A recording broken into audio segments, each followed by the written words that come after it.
Hi friends, ഇന്ന് നമ്മൾ തയ്യാറാക്കാൻ പോകുന്നത് അപ്പത്തിൻ്റെ കൂടെയും ഇടിയപ്പത്തിൻ്റെ കൂടെയൊക്കെ കഴിക്കാൻ പറ്റിയൊരു കടലക്കറിയാണ്. നല്ല കുറുക്കമുള്ള കടലക്കറിയാണ്. പുട്ടിൻ്റെ കൂടെയൊക്കെ തയ്യാറാക്കാൻ പറ്റിയൊരു ഐറ്റമാണ്. ഇതെങ്ങനെയാണ് തയ്യാറാക്കുന്നതെന്ന് നോക്കാം. അതിനായിട്ട് ഞാൻ കടല വെള്ളത്തിലിട്ട് വെച്ചിട്ടുണ്ടായിരുന്നു. മറന്നു പോവുകയാണെങ്കിൽ നമ്മൾ രാവിലെ ചൂടുവെള്ളത്തിലിട്ട് വെച്ചാലും മതി. ഇപ്പം നമുക്ക് ഈ കടല ഒന്ന് വേവിച്ചെടുക്കാം. അതിനായി ഞാനൊരു കുക്കറിലിട്ടിട്ടുണ്ട്. അതിലേക്ക് അല്പം ഉപ്പും വെള്ളവും കൂടെ ചേർത്ത് 2 പച്ചമുളകും കൂടെ ചേർത്ത് നന്നായിട്ടൊന്ന് വേവിച്ചെടുക്കാം. ഞാൻ 8 വിസിലാണ് അടുപ്പിക്കുന്നത്. ഓരോ കുക്കറിനും ഓരോ ഇതാണ്. ഇതിപ്പോൾ ഞാൻ 8 വിസിലടുപ്പിക്കുമ്പോൾ കറക്റ്റ് വേവാം. കടല വേകട്ടെ, നമുക്കപ്പം ഇതിൻ്റെ അരപ്പ് കൂട്ടാം. അതിനായി ഒരു ചട്ടിയിൽ അല്പം എണ്ണ ഒഴിച്ച് 2 സവോള സ്ലൈസ് രീതിയിലായിരുന്നു അതും കൂടെ ഇട്ട് ഇഞ്ചി വെളുത്തുള്ളി പേസ്റ്റും പാകത്തിനുള്ള ഉപ്പും കൂടെ ചേർത്ത് നന്നായി ഒന്ന് വഴറ്റി കൊടുക്കണം. നന്നായി ഒന്ന് വഴണ്ട് വരുമ്പോൾ നമുക്ക് അല്പം കറിവേപ്പിലയും കൂടി ഇട്ട് കൊടുക്കാം. ഇനിയിപ്പോൾ ഇതിപ്പം വഴണ്ട് വന്ന സമയത്ത് നമുക്കിനി പൊടികളൊക്കെ ഇട്ട് കൊടുക്കാം. മഞ്ഞൾപ്പൊടി, പെരിഞ്ചീരപ്പൊടി, മസാലപ്പൊടി, മല്ലിപ്പൊടി, മുളക് പൊടി ഇത്രയും ചേർത്ത് നന്നായി ഒന്ന് വഴറ്റി കൊടുക്കണം. നമ്മുടെ പൊടിയുടെ പച്ചമണമൊക്കെ ഒന്ന് മാറുന്ന വരെ നമുക്കൊന്ന് വഴറ്റി കൊടുക്കാം. ഇനി ഞാനിതിലേക്ക് ഒരു പിടി അണ്ടിപ്പരിപ്പ് ഇടുന്നുണ്ട്.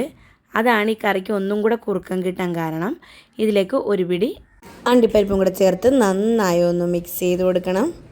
ഇതിലേക്ക് ഞാൻ കുരുമുളക് പൊടിയും കൂടി ഇട്ട് കൊടുത്തിട്ടുണ്ട്. ഇനി നന്നായി ഒന്ന് വഴറ്റി അതിൻ്റെ പച്ചമണമൊക്കെ മാറുമ്പം ഫ്ലെയിം ഓഫ് ആക്കിയിട്ട് നമുക്കിതൊന്ന് അരച്ചെടുക്കാം.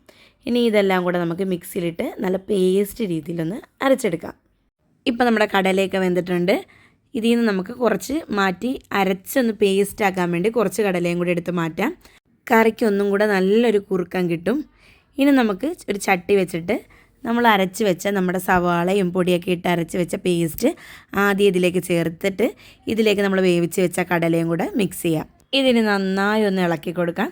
ഇതിലേക്ക് നമുക്ക് നേരത്തെ നമ്മൾ ഇതിൽ നിന്ന് എടുത്ത കുറച്ച് കടലയില്ലായിരുന്നു, അതും നല്ല രീതിയിൽ പേസ്റ്റ് ആക്കിയതുകൊണ്ട് അതും കൂടെ ഇതിലേക്ക് ചേർത്ത് നല്ല രീതിയിലൊന്ന് കറിയൊന്ന് മിക്സ് ചെയ്ത് കൊടുക്കാം. ഇതിലേക്ക് ഞാൻ ഒരു തക്കാളിയും കൂടെ ചേർത്തിട്ടുണ്ട്.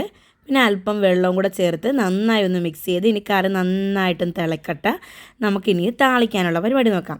അതിനായി ഞാൻ ഒരു ചട്ടി വെച്ചിട്ടുണ്ട്, ഒരു ചീനച്ചട്ടി.